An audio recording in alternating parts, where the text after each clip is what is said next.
Okay, so welcome back मित्रांनो Python ए आयच्या part 6मध्ये. तर आज आपण पायथन इन मराठी यात पार्ट 6 कवर करणार आहोत. ओके, सो या let's get started. So basically जे लोक नवीन आहेत मी त्यांना एक बेसिक इन्फो देतो. तर आपण डेटा सायन्ससाठी रिक्वायर्ड बेसिक पायथन लँग्वेज ही स्क्रॅचपासून कवर करतो. ओके, सो लिंक तुम्हाला डिस्क्रिप्शनमध्ये भेटून जातील. हे तुम्ही बघू शकता की पार्ट 1, पार्ट 2, पार्ट 3, पार्ट 4 आणि पार्ट 5मध्ये एवढे टॉपिक्स आणि पार्ट 6मध्ये एवढे टॉपिक्स आपण कवर केलेले आहेत. आणि आज आपण पार्ट 6मध्ये हे जे 3 टॉपिक्स आहेत, इफ कंडिशन, इनपुट फंक्शन्स आणि पॅकेजेस, ह्या 3 गोष्टी कवर करणार आहोत. ओके, सो या लेट्स गेट स्टार्टेड. सगळ्यात पहिले मी आपली एक ज्युपिटर नोटबुक ही ओपन करणार आहोत. ओके, आणि ॲज युजल सो इथे मी ओपन करून ठेवलेली आहे. ओके, सो बेसिकली ते लोक जे नवीन असतील त्यांना माहीत नसेल ज्युपिटर प्लॅटफॉर्म काय आहे, ते लिंक डिस्क्रिप्शन मध्ये दिलेली आहे. ठीक आहे, this is one of the most easiest platform जिथे तुम्ही पायथनची कोडिंग करू शकता. अल्सो डेटा सायन्ससाठी जे मॉड्यूल्स आपल्याला लागतात त्यासाठी ही प्लॅटफॉर्म कन्व्हिनियंट असते आणि बिगिनर्ससाठी this is one of the best platform. Okay, so let's get started. तर आज आपण सगळ्यात पहिले जो पहिला टॉपिक शिकणार आहोत तो म्हणजे एक second.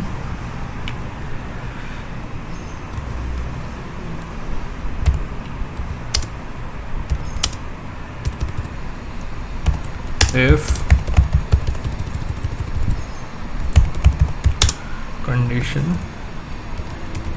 Statement. Okay, shift enter.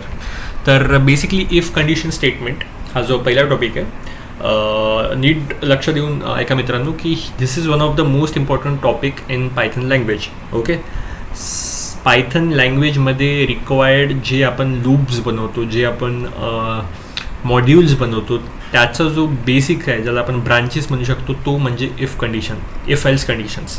ठीक आहे, यावरून तुम्हाला समोर खूप काही शिकायचं आहे. ठीक आहे, त्यावेळेस हे जे टॉपिक्स आहेत हे तुम्हाला हेल्पफुल राहतील, त्यामुळे हे बेसिक्स क्लिअर होणे खूप गरजेचे आहेत. Okay, so what is if condition?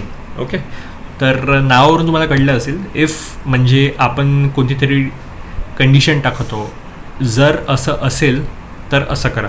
Correct, त्यालाच म्हणतात इफ.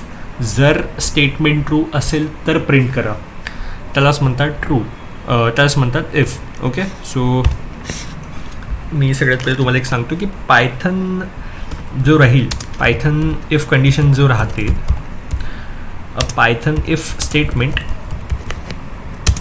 इव्हॅल्युएट्स म्हणजे कॅल्क्युलेट करतो whether condition is true or false. Basically आपण जेव्हा पण एखादा कोड किंवा एखादा स्टेटमेंट पायथनमध्ये लिहितो आणि त्याला इफ कंडिशन समोर एक्झिक्यूट करतो, तर आपला जो पायथनचा कर्नल आहे तो स्टेटमेंट चेक करते.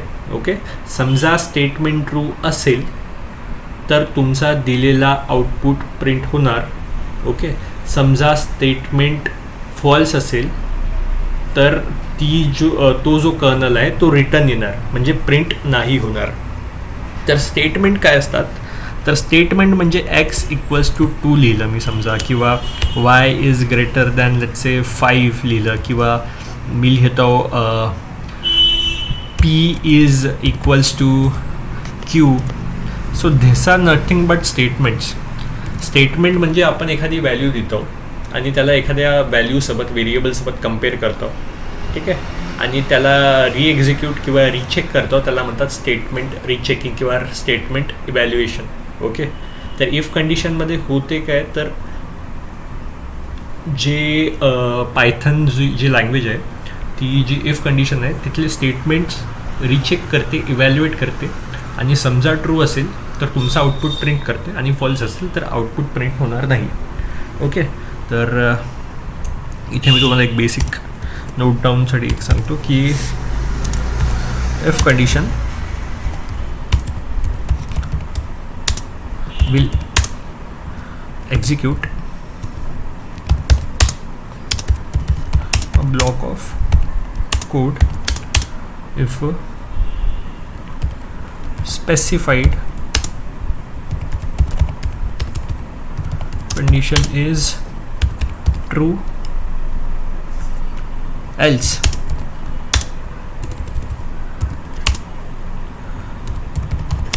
block of code is not executed. इथे बघा मी काय लिहिलं आहे, अ पायथन पहिलं लिहिलं आहे statement, a Python if statement evaluate whether condition is true or false. म्हणजे पायथन चेक करते की कंडिशन आपण जी एक्झिक्यूट केली आहे, जी दिलेली आहे ती ट्रू आहे की फॉल्स आहे. ठीक आहे. सेकंड काय लिहिलं आहे, if condition will execute if condition will execute a block of code if a specified condition is true, else block of code will not be executed. म्हणजेच समजा स्टेटमेंट ट्रू असेल तर ब्लॉक ऑफ कोड एक्झिक्यूट होईल, नसेल तर नाही होणार. Okay. आपण सगळ्यात पहिले एक स्टेटमेंट लिहू. ओके. एक एक्झाम्पल लिहूया. ओके. Example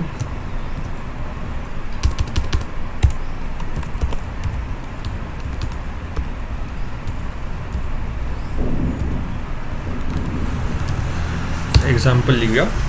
okay. तर एक आपण सगळ्यात पहिले एक इनपुट देऊ. ओके. तर let's say y equals to 10. Okay. आणि आता आपण इफ कंडिशन टाकू. तर if y equals to 10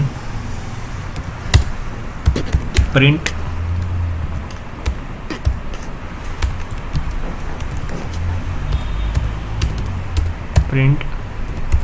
this is काही लिहू शकतो, दिस इज ट्रू. ओके. आता इथे आपण केलेलं काय आहे, तर बेसिकली बघा सगळ्यात पहिल्या लाईनमध्ये मी एक इनपुट व्हॅल्यू दिली वायला. ओके. एक टर्म घेतला, एक कंडिशन घेतली ज्याला मीने इनपुट व्हॅल्यू दिलेले आहे 10. ओके. या व्हेरिएबलला मी इनपुट व्हॅल्यू दिलेलं आहे 10. ओके.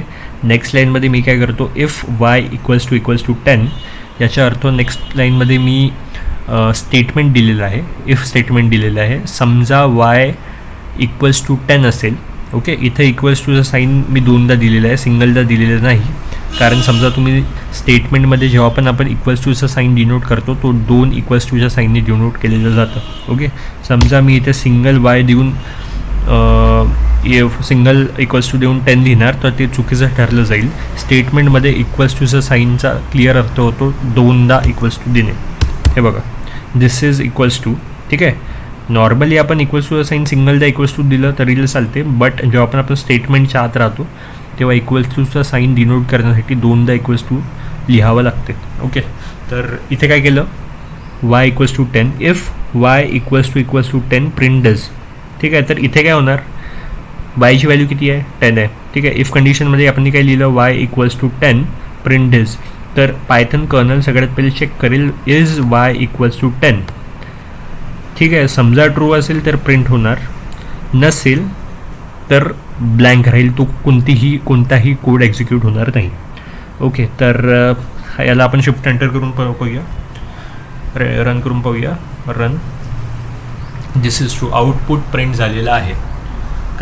कारण वाय इक्वल्स टू 10 ही मी इफ कंडिशन दिली होती आणि वायची व्हॅल्यू तर 10 आहेच. त्यामुळे हा स्टेटमेंट काय झाला, हा स्टेटमेंट झाला ट्रू. त्यामुळे आज आपलं जो आउटपुट आहे तो आलेला आहे, दिस इज ट्रू.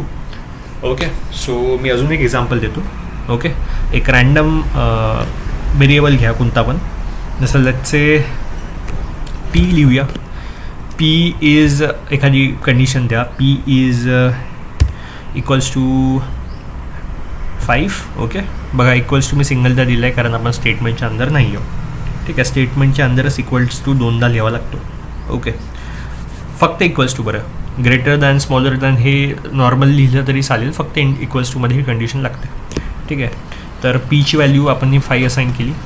नेक्स्ट लाईनमध्ये येतो. आता मी इफ कंडिशन लावतो. इफ पी एखादा स्टेटमेंट लिहू, थोडा वेगळं लिहू, इक्वल्स टू साईन नाही लिहू यावेळेस.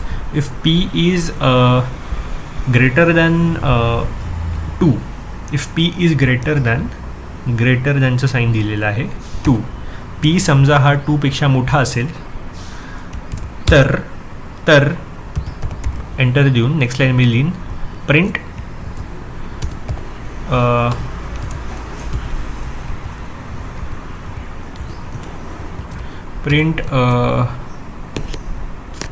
ट्रू ट्रू नाही काही पण लिहू शकतो.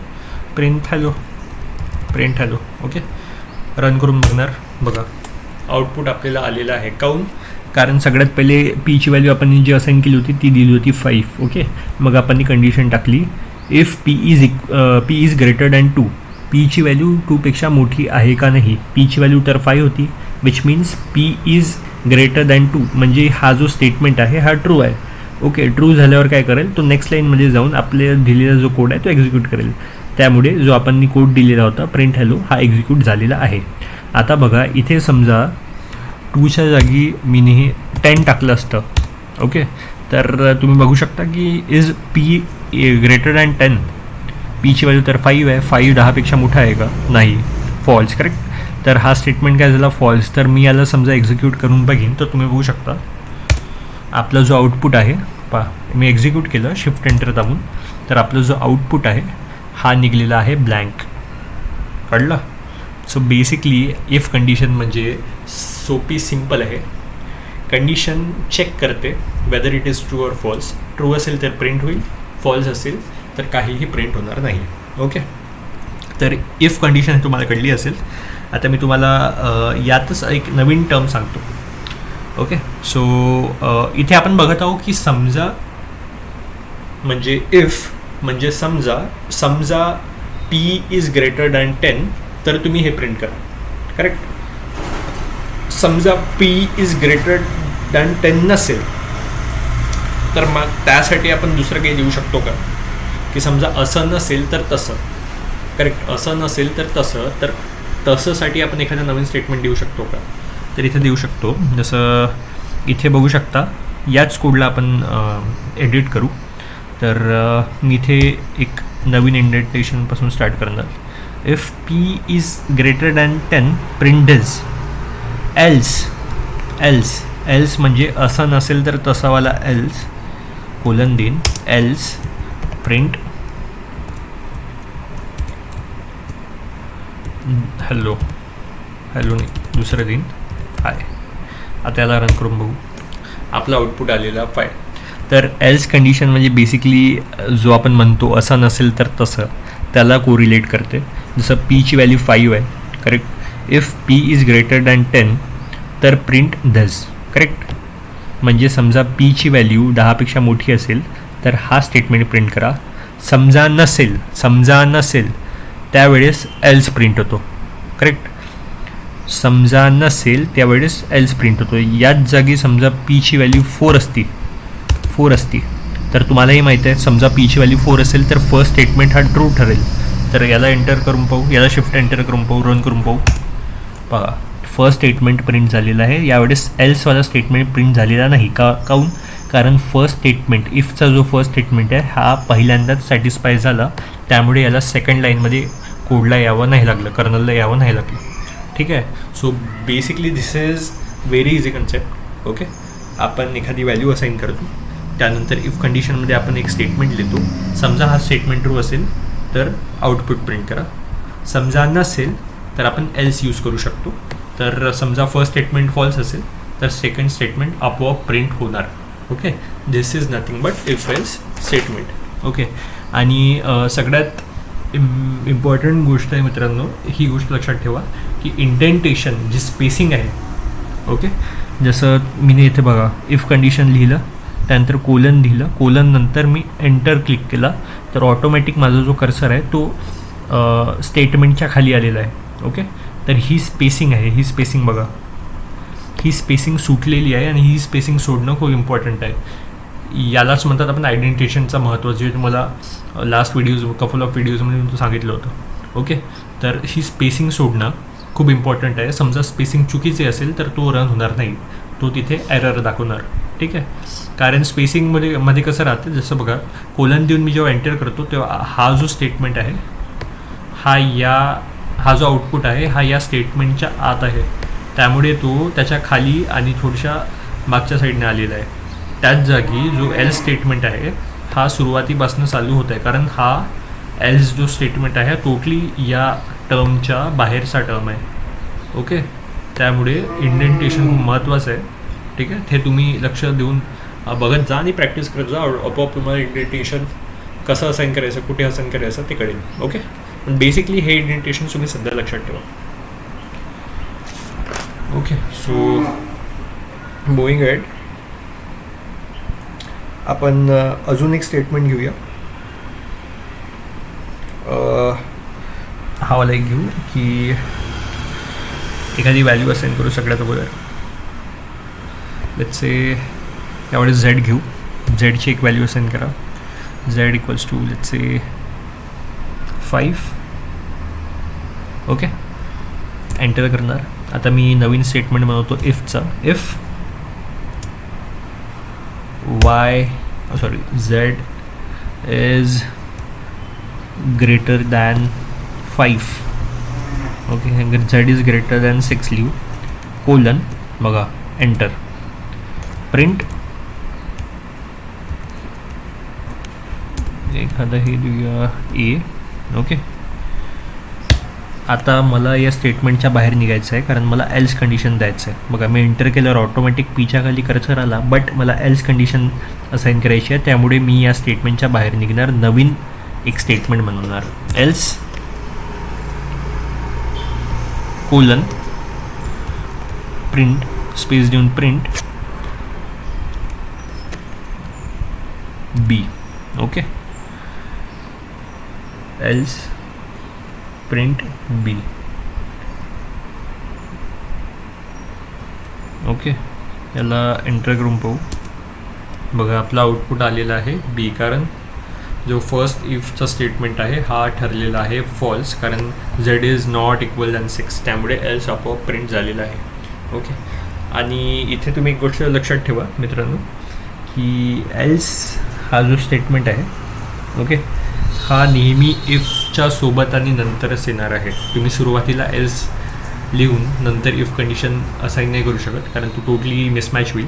इफलाच कोरिलेट करून एल्स असाइन केलेला जातो. ओके, सो आपण इथे बघितलं होतं की समजा इफ इज दिस प्रिंट दिस. समजा इफ फॉल्स असेल तर ऑटोमॅटिकली एल्स प्रिंट होणार. पण आपण असं करू शकतो का की लेट्स से इफ स्टेटमेंट सगळ्यात पहिले जो स्टेटमेंट आहे इफ, हा चेक होईल आणि हा समजा फॉल्स असेल तर एल्सवर जाणार. एल्सला आपण एखादा टर्म असाइन करून, एखादा स्टेटमेंट असाइन करून तो पण चेक करू शकतो का, आणि तो पण समजा सेकंड एल्स पण चुकीचा असेल तर थर्ड स्टेटमेंट ऑटोमॅटिक प्रिंट होणार, असं करू शकतो का? तर नक्कीच आपण असं करू शकतो. याला म्हणतात आपण else if condition. Okay, so basically आपण काय करत होतो, आपण आत्तापर्यंत काय करत होतो, आपण एक्सची व्हॅल्यू देत होतो एक. ओके, त्यानंतर आपण स्टेटमेंट टाकत होतो if let's say x is greater than 15, then print एखादी term print t. Okay, else स्टेटमेंटच्या बाहेर निघून else print whatever remaining, अगर ते नसेल तर ते. पण मी एल्सलाच एक स्टेटमेंट असाइन करणार. ओके, त्यासाठी मी इथे एल्सच्या जागी लिहीन एल्स इफ ब्रॅकेटमध्ये x is greater than 12. Okay, x is greater than 12, वापस कोलन देऊन. ओके, एल्स इफला ELIF लिहिलं जाते. ओके, वापस कोलन देऊन मी या स्टेटमेंटच्या अंदर जाईन. अर्थात मी एवढी स्पेसिंग ऑटोमॅटिक सोडून प्रिंट करीन.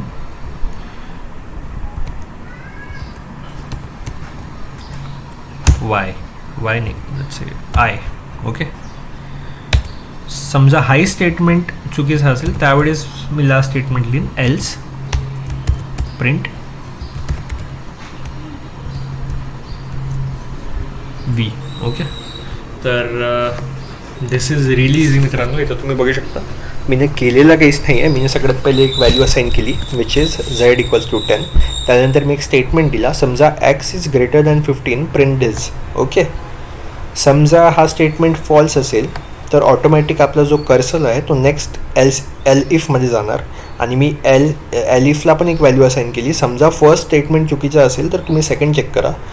ते सेकंड स्टेटमेंट पण चुकीचं असेल तेव्हा तुम्ही मग एल्स थर्ड स्टेटमेंट प्रिंट करा. दिस इज रिली इझी. हा बेसिकली आपण इफ एल्स कंडिशनमध्ये एक सेकंड कंडिशन टाकत आहोत, फक्त त्याचं नाव आपण दिलेलं आहे एल्स इफ. ओके, इफच्या जागी सेकंड कंडिशनसाठी मी लिहीन एल्स इफ. बाकी तो जो कोड आहे तो या कोडसारखाच सिमिलर आहे. ओके, याला एंटर करून पाहू कोणता आउटपुट निघते. आपला आउटपुट निघलेला आहे व्ही. का?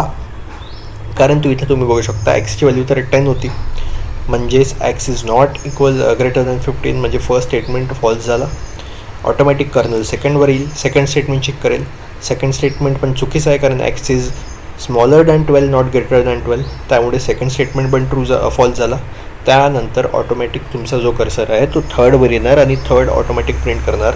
त्यामुळे तुम्हाला जो आउटपुट मिळालेला आहे तो भेटलेला आहे थर्ड व्ही. ओके, यामध्येच समजा सेकंड स्टेटमेंट तुमचा ट्रू असेल, त्याचे 8, सेकंड स्टेटमेंटच ट्रू निघाला तर सेकंड स्टेटमेंट प्रिंट होणार, थर्डपर्यंत कर्नल जाणार नाही. Okay, this is really easy. तसंच आहे की फर्स्टमध्ये कर्नल चेक केलं, फर्स्ट निघाला, सेकंडमध्ये गेला, सेकंडमध्ये ट्रू निघाला तर तो आउटपुट ऑटोमॅटिक प्रिंट झाला, थर्डमध्ये जाण्याची गरज पडलेली नाही. ओके, तर अशा तुम्ही भरपूर टर्म्स अँड कंडिशन घेऊ शकता. ओके, ग्रेटर दॅनच्या जागी इक्वल्स टूचा साईन देऊ शकता, लेस दॅनचा साईन देऊ शकता, स्मॉल साईन देऊ शकता आणि वेगवेगळे टर्म्स तुम्ही चेक करू शकता. ओके, तर तुम्ही एक्झाम्पलसाठी वेगवेगळे एक्झाम्पल तुम्हाला ब्राउझरवर भेटून जातील. ओके, आणि सोबतच मी एक असाइनमेंट अटॅच करणार आहोत, त्यामुळे तुम्हाला वेगवेगळे एक्झाम्पल्स या कंडिशन्सचे भेटून जातील. ओके, आता नेक्स्ट जी टर्म आहे जी आपण शिकणार आहोत ती म्हणजे आहे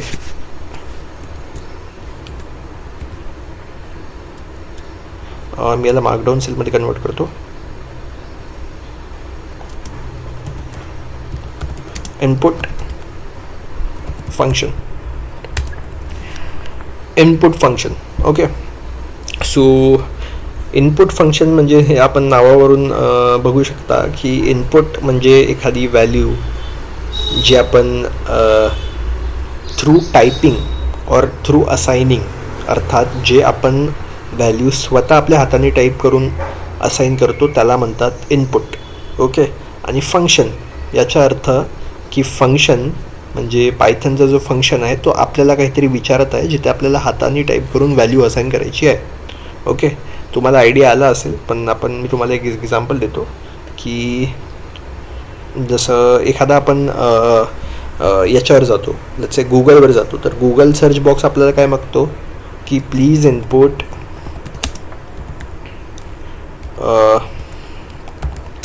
गुगलने, जसं एखादा दुसरा एक्झाम्पल झाला की एखाद्या BGMI किंवा BMI कॅल्क्युलेटरवर जातो, तेव्हा आपल्याला वेट, हाईट आणि हे सगळं टाकावं लागतो. तेव्हा तिकडे काय मागतो, please input your height. Correct. त्यानंतर तो विचारतो please input your weight. Correct. त्यानंतर तो काय विचारतो, प्लीज इनपुट युअर एज. आणि या इनपुटवरूनच तो समोरचा कॅल्क्युलेशन करतो. आणि या टर्मसाठी, या गोष्टीसाठी जो फंक्शन आपल्याला युजफुल लागतो तो लागतो इनपुट फंक्शन. करेक्ट. आता स्लॅश देणार कारण हा एक स्टेटमेंट होता, त्याला ॲज अ कोड त्यांनी रन केलेला आहे. ओके, सो मी तुम्हाला एक बेसिक एक्झाम्पल देतो इनपुट फंक्शन कसे लिहितात. इनपुट फंक्शनसाठी तुम्हाला काही नाही करावं लागतं. बेसिकली एखादी टर्म घ्यावी लागते, जसं let's say P equals to methylene INPUT. Okay, input bracket, आणि ब्रॅकेटमध्ये तुम्ही जो लिहिणार तो ॲज अ डिस्प्लेमध्ये जाईल. Let's say enter height. Okay, आणि ज्याला मी एंटर करून पाहिन, बघा शिफ्ट एंटर केल्याबरोबर तो एंटर हाईट विचारत आहे. तर इथे तुम्हाला काय दिसतं आहे, बेसिकली मी P लिहिलं, Pला मी काय असाईन केलं, फंक्शन असाईन केलं. कोणता function, input function. Input function कसे लिहितात, इनपुट लिहितो आणि ब्रॅकेटमध्ये जे आपल्याला डिस्प्लेमध्ये पाहिजे, म्हणजे जो नाव आपल्याला डिस्प्लेमध्ये पाहिजे, जसं इथे मी एंटर हाईट लिहिलं तर इथे एंटर हाईट आलं, तो नाव आपल्याला या ब्रॅकेटच्या आत लिहायचा आहे आणि तो ऑटोमॅटिक एक्झिक्यूट होऊन जाणार. ओके, मी शिफ्ट एंटर जसं दाबलं किंवा ज्याला रन केलं तेव्हा बघा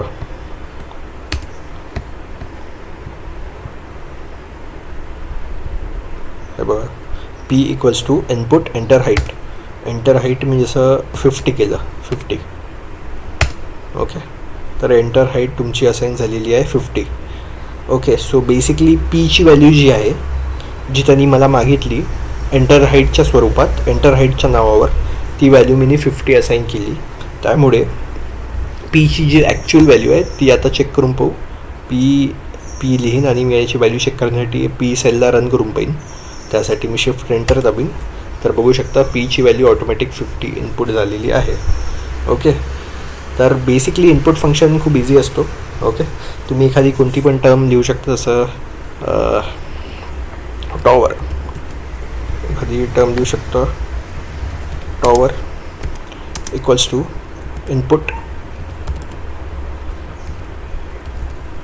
लिहिन हाईट. इथे लिहिन me please enter height. Okay, इनपुटच्या ब्रॅकेटच्या अंदर आपण काहीही पण मॅनिप्युलेट करतो त्याचा आउटपुटवर आपल्या कोडवर काही इफेक्ट नाही पडणार. ओके, फक्त स्पेलिंग जी आहे ती इनपुटची बरोबर पाहिजे. ओके, कारण हा एक फंक्शन आहे आणि फंक्शनची स्पेलिंग किंवा कॅपिटल स्मॉल असं आपण करू नाही शकत, तो प्री डिफाईंड असतो. ओके, सो मी इथे काय केलं, टॉवर लिहिलं, जो माझा व्हेरिएबल आहे त्याला मी असाईन केलं एक input value please enter height. आता त्याला शिफ्ट एंटर करू म्हणजे रन करू. बघा प्लीज एंटर हाईट डिस्प्लेमध्ये आलं आहे. मला हाईट विचारतं आहे, मी 100 असाईन करतो आणि याला एंटर करतो. ओके, तर टॉवरची व्हॅल्यू 100 असाईन झालेली आहे का चेक करून पाहू. टॉवर लिहीन आणि मी याला शिफ्ट एंटर करेन म्हणजे रन करून पाहिजे. बघू शकता टॉवरची व्हॅल्यू ऑटोमॅटिक असाईन झालेली आहे. तर इनपुट फंक्शन हा वेगवेगळ्या मॉड्यूल्समध्ये वेगवेगळ्या जागी वापरला जातो. ओके, आणि या टर्मला तुम्ही basically function as a function लक्षात ठेवा. समोर मागे कधी पण येऊ शकतो एक्झाम्पल्समध्ये वगैरे, त्यावेळेस हे तुम्हाला हे 2 गोष्टी क्लिअर हवेत. ओके, तर यावर तुम्ही एवढं फोकस करू शकता, प्रॅक्टिस करू शकता, but this is easy, relief easy. यावर एवढं ताणून लक्ष देऊन वेळ देण्याची गरज नाही. आपण नेक्स्ट टॉपिककडे जाऊया, विच इज पॅकेजेस.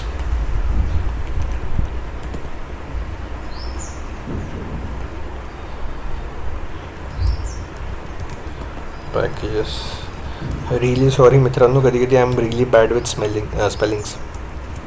ओके, याला कोडिंगचं कन्वर्ट करतो मार्कडाऊनमध्ये, shift enter. Okay, so basically packages काय असतात, तर पॅकेजेस हे एक सॉफ्टवेअर असतात. ओके, जे होल्ड करतात सर्टन फंक्शनॅलिटीज ज्यावर आपण काम करतो. ओके, आणि पायथनमध्ये खूप सारे बिल्डिंग पॅकेजेस राहतात जे आपण आता यूज करूया. आणि या पॅकेजेसमध्ये मॉड्यूल्स राहतात, सब मॉड्यूल्स राहतात, आणि इच अँड एव्हरी जो मॉड्यूल राहतो त्याला सब मॉड्यूल असाईन राहतो, जो आपण इंडिपेंडेंटली यूज करू शकतो सर्टन कीवर्ड्सच्या स्वरूपात. ओके, तर आपण काही पॅकेजेस बघूया. तर फर्स्ट मी एक जो पॅकेज सांगतो तो आहे डेट टाईम पॅकेज, जो डेटा सायन्समध्ये नेहमी कामात येतो. तो आहे date time package.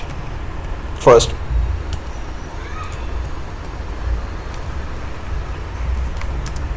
Date time package. Okay, तर डेट टाईम पॅकेज काय आहे, तर आपला जो करंट टाईम आहे, करंट डेट आहे, ओके, ते या पॅकेजमध्ये ऑटो असाईन असतात. ओके, सोबतच आपल्याला एखादा डेट किंवा टाईम असाईन करायचा असेल तर या पॅकेज, या मॉड्यूल थ्रू आपण ते असाईन करू शकतो. ओके, सो पॅकेजेस जेव्हा पण आपण यूज करतो तर त्यासाठी सगळ्यात पहिले आपल्याला एक करावं लागतं की आपल्याला करावं लागतो इम्पोर्ट. ओके, तर जसं डेट टाईम हा पॅकेज आहे, तर डेट टाईम पॅकेजमधून आपल्याला सर्टन क्वांटिटी जे आपल्याला यूज करायचे ते आपल्याला पहिले इम्पोर्ट करावं लागतं, त्यानंतरच आपण तो यूज करू शकतो. तर मी तुम्हाला काय सांगितलं होतं, डेट टाईम पॅकेज, हे बघा ही गोष्ट एक लक्षात ठेवा. डेट टाईम हा एक पॅकेज आहे, करेक्ट.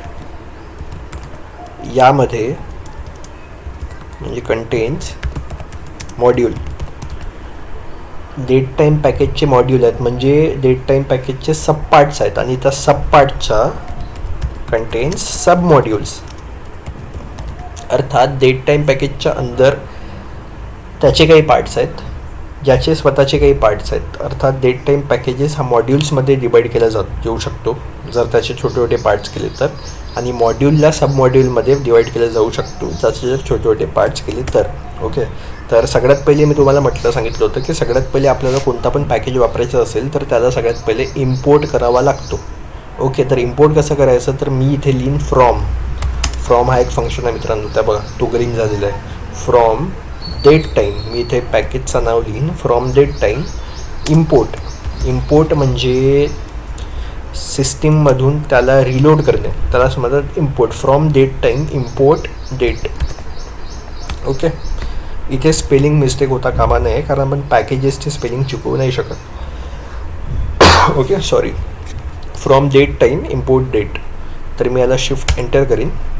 ओके, तर या एका लाईननी आपल्याला हे कळते की डेट टाईम या पॅकेजमधनं आपण डेट हा एक मॉड्यूल तुम्हाला सांगितलं होतं बघा, date time package contain module, तर आपण डेट टाईममधनं डेट हा एक मॉड्यूल इम्पोर्ट केला आहे. कशासाठी इम्पोर्ट केलं आहे, एक्झाम्पलसाठी. ओके, तर आता आपल्याकडे डेट हा सब मॉड्यूल इम्पोर्ट आपल्या लायब्ररीत झालेला आहे. ओके, तर मी तुम्हाला सगळ्यात पहिले एक एक्झाम्पल देईन की let's say my DOB equals to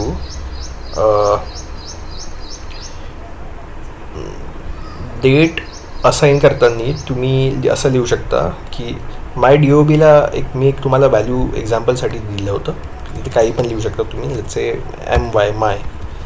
आणि डेट हा फंक्शन लिहिण्यासाठी तुम्हाला कसं लिहावं लागेल, DATE ब्रॅकेटमध्ये डेट्स. ओके, डेट लिहिलं आणि ब्रॅकेटच्या आत आता तुम्हाला डेट्स लिहायचे आहेत. तर मी कसं लिहिणार, सगळ्यात पहिले मी लिहीन date of year 1996 comma month comma date. Okay, आणि याला मी शिफ्ट एंटर करून असाइन करतो. ओके, तर इथे सक्सेसफुली माय या व्हेरिएबलला एक डेट असाइन झालेली आहे. ओके, डेट असाइन झालेली आहे आणि डेट कशी असाइन केलेली आहे, डेटसाठी डेट लिहून डेट हा वर्ड लिहून ब्रॅकेटमध्ये तुम्हाला डेट इयर मंथ आणि डेटच्या हिशोबाने फॉर्मॅटमध्ये लिहावं लागतं. तर मी समजा चेक करीन माय, तर मायला डेट टाईम डॉट डेट हा आपली जी डेट आहे इथे तुम्ही बघू शकता ऑटो असाइन झालेली आहे या फंक्शन थ्रू. ओके, डेट या फंक्शन थ्रू मी याला असाइन केलं लायब्ररीमध्ये, तर माय या शब्दाला डेट ही ऑटोमॅटिक असाइन झालेली आहे. ओके, तर असं तुम्ही वेगवेगळे डेट्स कोणत्या पण टर्मला असाइन करू शकता. त्यासाठी सगळ्यात पहिले तुम्हाला डेट टाईममधून डेट इम्पोर्ट करावं लागेल. Okay, simply. ओके, आणि यात आपण अजून एक गोष्ट बघणार आहोत की आपण डेट टाईममधनं एक नवीन गोष्ट की आपण डेट आजची जी करंट डेट आहे ते इम्पोर्ट करू शकतो का, नक्कीच करू शकतो. त्यासाठी तुम्हाला सिम्पली लिहायचं आहे जसं एखादा कोणी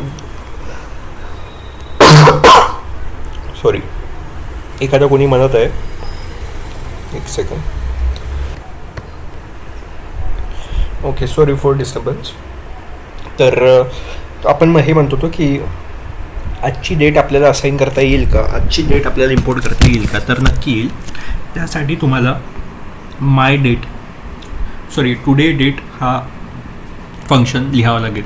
तर कोणत्या व्हेरिएबलला तुम्हाला आजची डेट असाइन करायची आहे ते तुम्हाला ठरवावे लागेल. तसं मी इथे लिहितो एखादा today's date for YouTube. Okay, तर मला आजची डेट इम्पोर्ट करायचं आहे तर त्यासाठी मी काय लिहीन, सिम्पली लिहीन मी DATE डेट डॉट टुडे आणि ब्लँक स्पेस. ओके, आता मी इथे शिफ्ट एंटर करून रन केलं आहे. आता मी चेक करतो टुडेज डेट फॉर यूट्यूब. हे बघा, आजची डेट ऑटोमॅटिक इथं प्रिंट झालेली आहे, विच इज 2022/6/29 तारीख, इयर मंथ आणि डेट. ओके, तर या फंक्शन थ्रू तुम्ही आजची डेट प्रिंट करू शकता. ओके, आणि याच प्रकारे तुम्ही वेगवेगळे जे फंक्शन्स आहेत जसं इयर आहे, मंथ आहे, हे सेपरेटली पण प्रिंट करू शकता. त्यासाठी तुम्हाला सिम्पली लिहावं लागेल जसं इथं बघू शकता इयर डेट आणि मंथ मीने असाईन केलेली होती आजची. तर मला सेपरेट हवं असेल तर मी ब्रॅकेटमध्ये सिम्पली लिहू शकतो की करंट इयर लिहूया. करंट इयर कॉमा देईन मी, लक्षात द्या कॉमा देईन आणि इथे लिहीन हा फंक्शन. ओके, हा फंक्शन हा फंक्शन मी का सिलेक्ट केला आहे कारण या फंक्शनमध्ये आपण आजची डेट असाईन केलेली आहे. त्यामुळे मी इथे या फंक्शनचं नाव लिहीन डॉट इयर. आता असं केल्याने काय होईल, मीने बेसिकली मी तुम्हाला म्हटलं होतं की मला फक्त इयर प्रिंट करायचं आहे. ओके, तर कोणता इयर, करंटवाला इयर.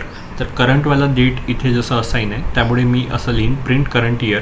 ओके, कॉमा देईन, ज्या मॉड्यूलला टुडेज डेट असाईन आहे ती मी इथे लिहीन आणि डॉट देऊन सिम्पली इथे इयर लिहीन. आता शिफ्ट करून एंटर करून पाहतो, तुम्ही बघू शकता करंट इयर म्हणजे स्ट्रिंग प्रिंट झालेली आहे आणि त्याच्यासमोर याची व्हॅल्यू विच इज इयरच्या फॉर्मॅटमध्ये हे प्रिंट झालेलं आहे. इथेच समजा तुम्ही मंथ लिहाल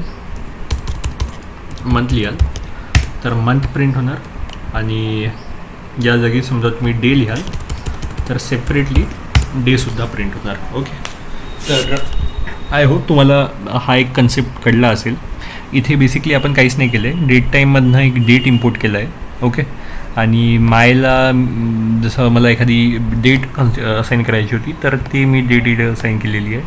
सिमिलरली जेव्हा पण मी माय आता रन करीन तेव्हा मला डेट ऑटोमॅटिक असाईन झालेली दिसेल. ओके, आणि नेक्स्ट आपण बघितलं होतं की टुडेज डेट कसं कॅल्क्युलेट करायचं, ओके काढायचं. त्यासाठी मी एक टर्म दिला होता टुडेज डेट फॉर यूट्यूब आणि इक्वल्स टू देऊन मी त्याला त्यात आजची डेट प्रिंट केली. त्यासाठी मी डेट डॉट टुडे आणि ब्लँक ब्रॅकेट लिहिलं होतं, त्यामध्ये मला आजची डेट भेटली. आणि नेक्स्ट मी ट्राय केलं की मला फक्त इयर किंवा मंथ आणि किंवा डेट प्रिंट करायचं असेल. ओके, तर मी कसं करणार, त्यासाठी मी प्रिंट एक स्ट्रिंग लिहिला ज्यासमोर मला व्हॅल्यू असाईन करायची होती आणि व्हॅल्यू कोणती असाईन करायची होती ते मी इथे लिहिलं. जसं मला टुडेज इयरमधला फक्त डे पाहिजे होता त्यामुळे मी इथे today's date for YouTube dot day लिहिलं. म्हणजे टुडेज डेट फॉर यूट्यूब या फंक्शनमधला फक्त डेट सेपरेटली या स्ट्रिंगसमोर प्रिंट करायसाठी मी हे असं लिहिलं. ओके, तुम्ही या वेगवेगळे टर्म्स बघू शकाल. ओके, तर हे जे 3 फंक्शन्स होते, ओके, हे बेसिकली डेट टाईमसाठी यूज केले जातात. ओके, डेटसाठी. आणि आता मी तुम्हाला एक समरी आपण घेऊया.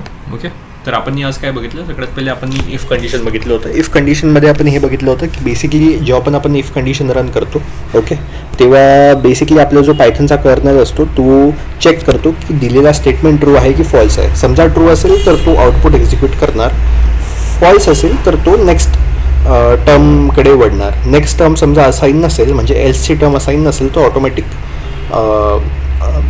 ट्रू असेल तर प्रिंट करणार, फॉल्स असेल तर ब्लँक राहणार. ठीक आहे, आणि समजा फर्स्ट स्टेटमेंट हा फॉल्स असेल आणि नेक्स्ट व्हॅल्यू पण आपण असाईन केलेली आहे तर तो नेक्स्ट व्हॅल्यू प्रिंट करणार, जसं असं इफ एल्स कंडिशनमध्ये आपण बघितलं होतं. ओके, नेक्स्ट जे आपण बघितलं होतं ते होतं इफ एल्स आणि एल्स इफ फंक्शन. ओके, यामध्ये कर्नल फर्स्ट टर्म चेक करतो, त्यानंतर फॉल्स असेल तर नेक्स्ट टर्मकडे जातो, ट्रू असेल तर फर्स्ट टर्मच प्रिंट करतो. फॉल्स असल्यामुळे नेक्स्ट टर्मकडे गेला, सेकंड टर्म ट्रू होती त्यामुळे आय त्यांनी प्रिंट केली. समजा तो फॉल्स असता तर एल्स त्यांनी प्रिंट केलं असतं. ओके, नेक्स्ट आपण बघितलं होतं इनपुट फंक्शन.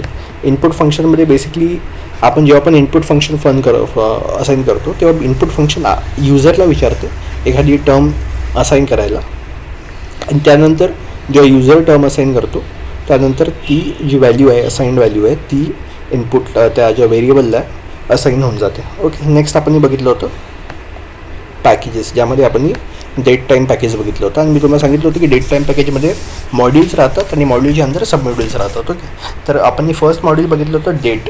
ओके, जो डेट टाईममधलं आहे. तर हे 3 फंक्शन्स आपण टर्म्स आपण आज बघितलेले आहे.